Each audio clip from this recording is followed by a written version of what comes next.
कन्नौज तिरवा कोतवाली क्षेत्र के मुरैया बुजुर्ग निवासी वृद्ध ब्रह्मा प्रकाश पाठक पुत्र लक्ष्मी नारायण पाठक द्वारा पुलिस अधीक्षक को प्रार्थना पत्र देकर अराजक तत्वों पर आरोप लगाते हुए बताया गया कि उसकी 2 बेटियां जिनका उन्होंने विवाह कर दिया, घर में अकेला पाकर मकान और संपत्ति पर गलत नीति के चलते अराजक तत्वों द्वारा आए दिन प्रताड़ित किया जाता है। उनकी प्रताड़ना को देखते हुए वृद्ध दंपति को अपनी जान माल का खतरा महसूस हो रहा है, जिसको लेकर प्रार्थी द्वारा अपनी शिकायत को गोपनीयता रखते हुए ऐसे व्यक्तियों के विरुद्ध कानूनी कार्रवाई करने की पुलिस अधीक्षक से गुहार लगाई है। जी, कहाँ के निवासी है दादा? जी, कहाँ आए हैं आज आप? हाँ, बताओ, आप अपनी बात बताओ, क्या प्रकरण है बताइए। मिलना चाहते हैं, अपन प्रार्थना करना चाहता हूँ। हमारी दुखद भावनाओं को हमारे हमसे बात करना चाहता हूँ। क्या प्रकरण बात बताइए आप? हमारे हम मुरैया के रहने वाले हैं। मेरा साथ मकान है, पुश्तैनी है। हमारे पास जगह जो है कि सामने मकान के सामने कुछ जगह पड़ी हुई है। उसमें मैंने प्रधानों के द्वारा अपनी ज़मीन में 3 बोर कराए और 2 पेड़ लगाए। एक आम का पेड़ लगाया, एक बोगनवेलिया का पेड़ लगाया, एक सैतून का पेड़ लगाया।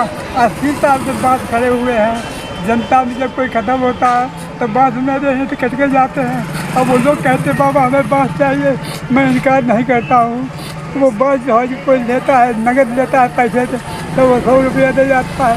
उससे साहब अपनी जीविका चलाते हैं और हमको 100 रुपया मिलती है, तो 1000 रुपया पेंशन मिलती है, उससे काम चलता है। हमको 10 किलो गेहूँ मिलते हैं। क्या कहना क्या चाह रहे दादा? हम आज पड़ोसी हमारे अजय कुमार पाठक हैं, उनके पास 80 जगह खेती है और 10 लाख की मक्का होती है, 10 लाख के गेहूँ होते हैं। एक कार है, 3 मोटरसाइकिलें हैं, घर में उनकी AC लगी है। वो हमको सता के हमारे ज़मीन पर कब्जा किए हुए हैं। चाबी खड़ी हुई है और मोरम लगी हुई है, गिट्टी लगी हुई है। हमारे दरवाजे के सामने उन्होंने समाधि सी बना रखी है और हम जब ने कहा तो हमको मारने को दौड़ पड़े और कहे तुमको यहाँ रहना कि नहीं रहना, और तो घुसका दिया। उनकी बहुएँ ऊपर से गालियाँ देने लगी। हम साहब बहुत खड़े हुए। हम साहब गांव में गिनती थी तो लोग उनके सामने वो सक्षम है, इसलिए कोई सामने नहीं आता है। हमारी कोई सुनता नहीं है साहब। हम जानते हैं, हमारा दिल जानता, हम राम राम किया कहते हैं। हमने मथुरा में जाके अपने बेटियों के यहाँ जाके अपने जीवन काट लेते हैं। जब कभी आते हैं तो कहते हैं दावा कर रहे हैं मैं राम राम लिखता हूँ, मैं किसी से बोलता नहीं।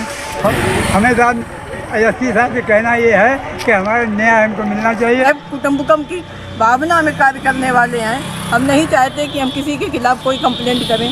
आज जब मजबूर होकर हमारे पापा ने कल हमसे ये कहा कि बेटी हम आत्महत्या करने जा रहा हूँ, तब हम आज इनको लेकर के आए हैं कि मेरे पास अभी एक क्या प्रकरण क्या है? क्या आप बताए प्रकरण क्या है? कुछ इनके मकान के सामने कुछ जमीन है जो इनके नाम पे चली हुई है, जिसके हिस्सेदार हमारे ताऊ जी के बच्चे हैं।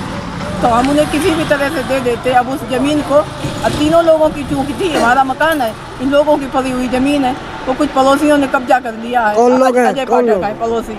अजय पाठक जी। हाँ।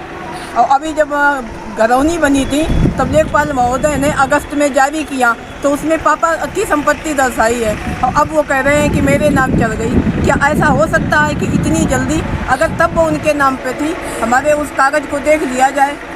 चारों तरफ की तरफें बता रही हैं कि हमारे पूरब में वो पड़ी हुई ज़मीन रोड तक हमारी दर्शाई जा रही है और दक्षिण में भी हमारा रोड है। तो अब ये अपनी हद से भी निकल के ये हमारी हद पे कैसे आ सकते हैं? इसकी जांच करवाई जाए, हमें उचित न्याय दिलवाया जाए।